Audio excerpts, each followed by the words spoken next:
What do you care what other people think? This is the title of a book that was written by the Nobel Prize winning physicist Richard Feyman. And it's a phrase from his wife, Alan Greenbaum. So he adopted this phrase from his wife and he used it as title for one of his books. And this was his first wife. Alan would often ask Feyman this question when he was worried about what his colleagues thought about him. She died of tuberculosis. They knew she was sick and married anyways. She died soon after. Feyman wrote a letter to her in 1946. Let me read it. Darling, I know how much you would like to hear that, but I don't only write it because you like it. I write it because it makes me warm all over inside to write it to you. It is such a terribly long time since I last wrote to you. Almost 2 years. But I know you'll excuse me because you understand how I am. Stubborn and realistic. And I thought there was no sense to writing. But now I know, my darling wife, it is right to do what I have delayed in doing, and that I have done so much in the past. I want to tell you I love you. I want to love you. I always will love you. I find it hard to understand in my mind what it means to love you after you are dead. But I still want to comfort and take care of you. And I want you to love me and care for me. I want to have problems to discuss with you. I want to do little projects with you. I never thought until just now that we can do that. What should we do? We started to learn Chinese or getting a movie projector. I can't do something now. No. I am alone without you. And you were the ideal woman and general instigator of all our wild adventures. When you were sick, you worried because you couldn't give me something that you wanted to and thought I needed. You needn't have worried. Just as I told you then, there was no real need because I love you in so many ways so much. And now it is clearly even more true. You can give me nothing now, yet I love you so that you stand in my way of loving anyone else. But I want you to stand there. You, dead, are so much better than anyone else alive.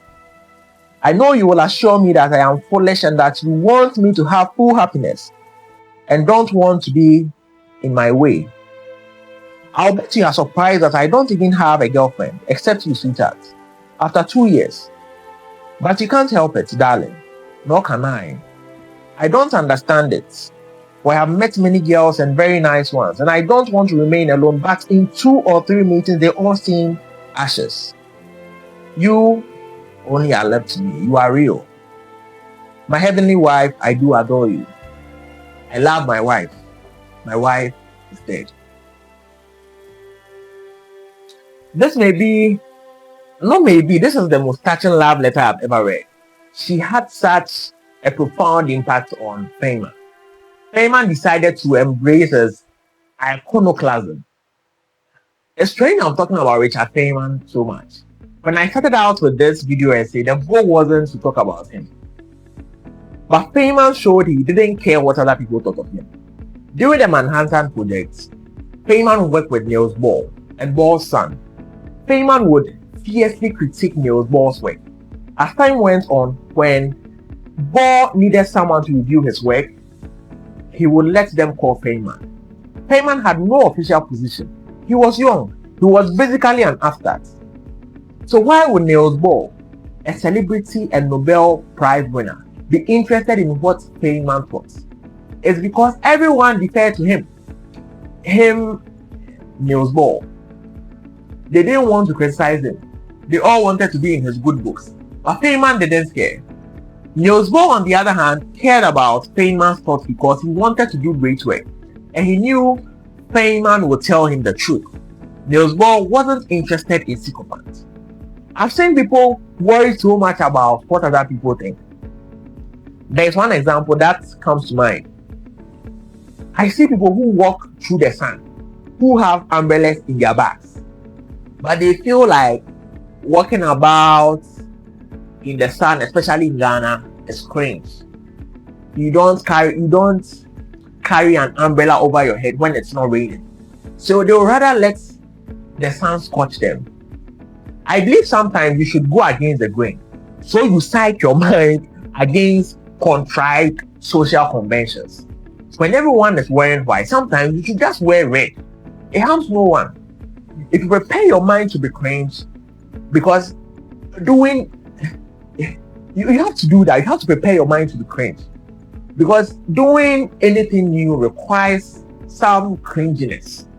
I remember when I was in uni, I had this idea to sell sneakers. I spent hours taking pics, editing them so I can post them on my class's WhatsApp platform, only for me to post them and people laugh at me. They said the pics were terrible and the shoes I was selling, they were not in vogue, but I got better and the laughter stopped. Some of them even bought from me. If I had cared too much about what my colleagues thought, fearing to be cringe, I wouldn't have persisted. So the question is the same question that we started with. What do you care what other people